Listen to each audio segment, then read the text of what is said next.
नमस्कार, बहुत बहुत स्वागत है आप सभी का हमारे विशेष महत्वपूर्ण कार्यक्रम में। मैं आप सभी के साथ हूं कंचन। दर्शकों, हमेशा आप सभी के सामने मैं कई अच्छी वीडियोस लेकर आती हूं, कई अच्छी बातें लेकर आती हूं। मेरे साथ जो खास मेहमान होते हैं उनसे भी अनसुलझे कई सारे सवालों को मैं पूछती हूं जो आप लोगों से जुड़े होते हैं। आज हम अपने कार्यक्रम में बात करेंगे कि माँ बगलामुखी की साधना आप कैसे कर सकते हैं। आपके जीवन में भले ही बहुत सारी समस्या चल रही हो, बच्चे आपकी बात नहीं मान रहे हैं, पति आपके साथ बिल्कुल खुश नहीं रह पा रहे हैं, या फिर आप अपने गृहस्थ जीवन में खुश नहीं रह पा रहे हैं या रह पा रही हैं, किसी भी तरह की कोई समस्या हो, हर एक समस्या का समाधान आपको इस कार्यक्रम में मिल जाएगा। कैसे? इस कार्यक्रम को पूरा देखकर जाइएगा। मेरे साथ इस कार्यक्रम में माँ बगलामुखी के परम साधक महाराज भरत जी हैं। भरत जी, बहुत बहुत स्वागत है आपका। जय माई की भरत जी। बहुत महाराज श्री, बहुत सीधा सरल सा मेरा एक प्रश्न है आपसे। माँ बगलामुखी पर हमने बहुत सारे वीडियोस किए हैं, बहुत सारे हमने कार्यक्रम किए हैं, लेकिन आज मैं आपसे जानना चाहूंगी कि भैरव कितने प्रकार के होते हैं। इनके बारे में मैंने बहुत सुना है। माँ बगलामुखी की साधना में इनकी पूजा को अनिवार्य क्यों माना गया है? 8 तरह के भैरव होते हैं। असितांग भैरव, रुरु भैरव, काल भैरव, संहार भैरव, उन्मत्त भैरव, बटुक भैरव, महामृत्युंजय भैरव, आनंद भैरव। अष्टधा 8 प्रकार के भैरव हैं। माँ के पुत्र हैं, माँ के गण हैं। हरिद्रा गणपति, बटुक भैरव, और इसके बाद योगिनी और क्षेत्रपाल। भगवती यहाँ विराजित है सेंटर में। 4 द्वार हैं और चारों द्वार में एक गण है। भगवती के हरिद्रा गणपति हैं, मृत्युंजय भैरव हैं, योगिनी है और क्षेत्रपाल है। जैसे आपका प्रश्न है कितने तरह के भैरव, 8 तरह के भैरव होते हैं। और बिना भैरव की पूजन के देवी का पूजन की कल्पना भी हम नहीं कर सकते। हाँ, यही तय करते हैं कि कौन सा साधक कितनी दूर जाएगा। अगर भैरव प्रसन्न नहीं है, कोई साधक आगे नहीं बढ़ सकता।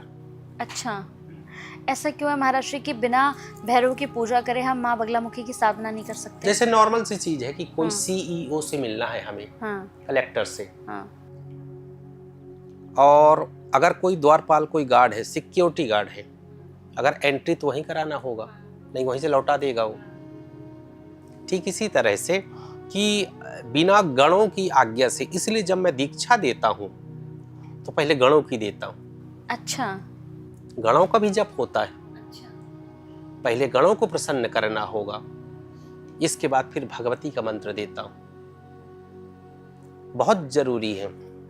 ये जो 8 तरह के भैरव हैं और इनकी शक्ति, और भैरव की उपासना भी कई करते हैं। दिल्ली में भी भैरव जी का मंदिर है। ये भैरव की उपासना प्रत्यक्ष फल देती है। जैसे माँ की साधना जो फल देती है, भैरव की साधना भी जो है प्रत्यक्ष फल देती है। और कलयुग में भैरव जी प्रकट होते हैं। आज भी भैरव जी हो गए और श्री हनुमान जी हो गए। माता रानी तो है ही है। जिसको आगे बढ़ना है, जिसके शत्रु ज्यादा है, जो कुछ जीवन में विशेष करना चाहता है, जो उत्कर्ष करना चाहता है, वो माँ से और भैरव जी से जरूर जुड़ा होगा या जुड़ेगा। बहुत अद्भुत शक्तियां। और इसके साथ ही हमने एक और सुना है कि योगिनी, डाकिनी, पिशाचिनी, ये क्या होते हैं महाराज? ये भगवती की गणिका हैं। अच्छा, ये भी उन्हीं की? काकनी, हाकनी, लाकनी, साकनी, डाकनी, ये सब गण हैं। जब भगवती किसी विशेष प्रयोजन से साधक प्रयोग करता है तो कहता है जाओ। अब उस शब्द का वो नहीं करूंगा मैं। जब रात्रि में तंत्र साधना होती है तो जाओ डाकनी, जाओ शाकनी, हाकनी, काकनी, और उच्छिष्ट भैरव, काल भैरव, संहार भैरव, उन्मत्त भैरव, बटुक भैरव, मृत्युंजय भैरव, जाओ और खप्पड़ लेकर के वो रस पीते हुए इसका खोपड़ी में खून का जिसे बोलते हैं, वो जाते हैं, शत्रु का संहार करते हैं। ये बहुत ही, ये जो प्रक्रिया है बहुत ही खतरनाक प्रक्रिया है। ये भगवती के गण हैं। कभी शमशान में रहते हैं, कभी ऐसी जगह में रहते हैं रूह कांप जाए।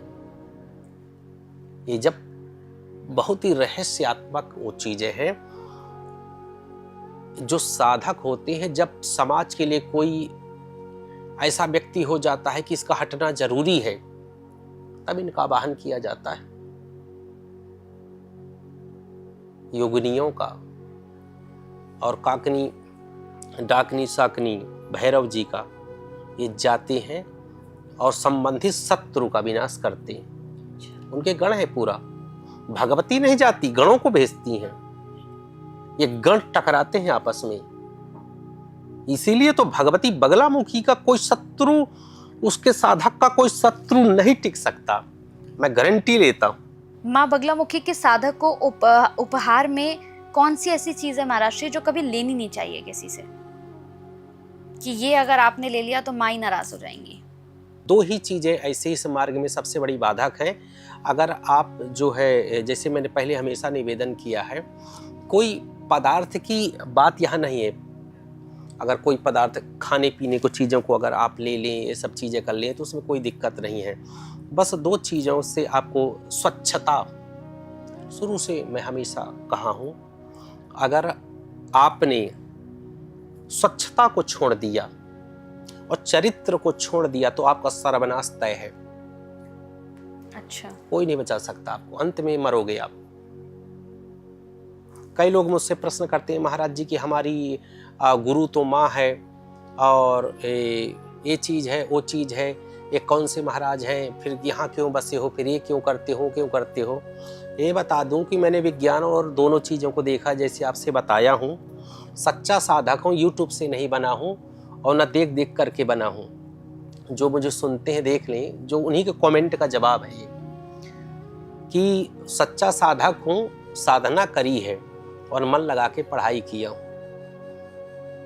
तो ये सब चीज़ें आप जो भी कमेंट करते हैं, साधना के रूप में उसको स्वीकार करें।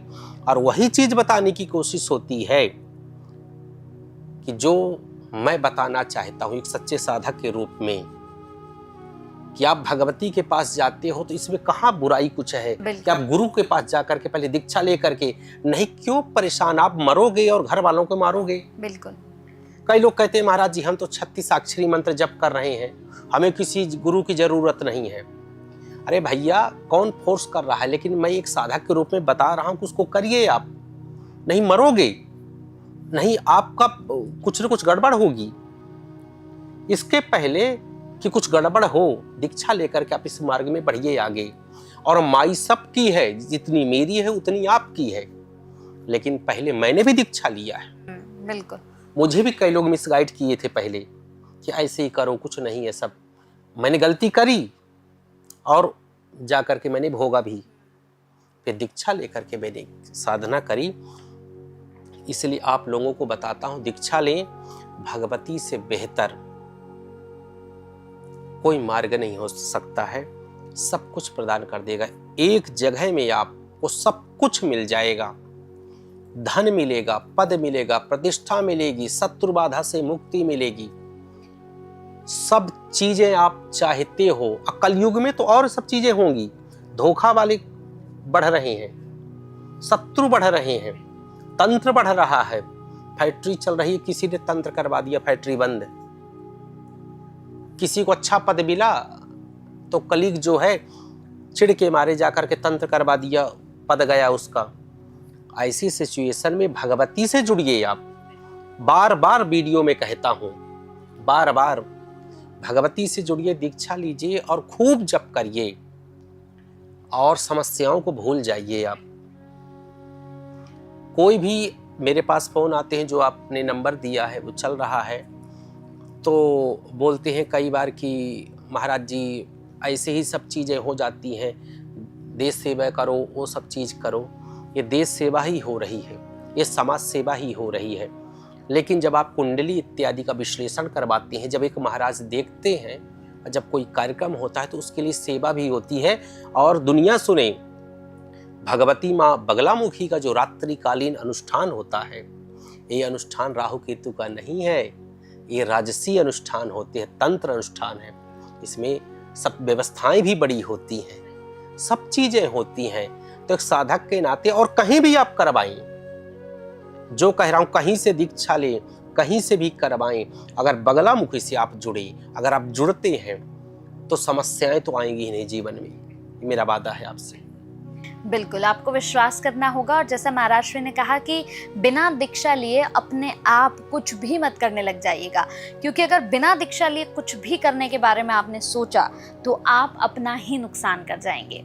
जीवन में बदलाव, जीवन में खुशी, मंगल चाहते हैं तो महाराज श्री से जुड़कर दीक्षा लेकर देखिए और फिर देखिए जिंदगी में सब कुछ अच्छा कैसे होता है। बहुत बहुत धन्यवाद महाराज श्री आपका, आपने अपना समय दिया। जय माई की।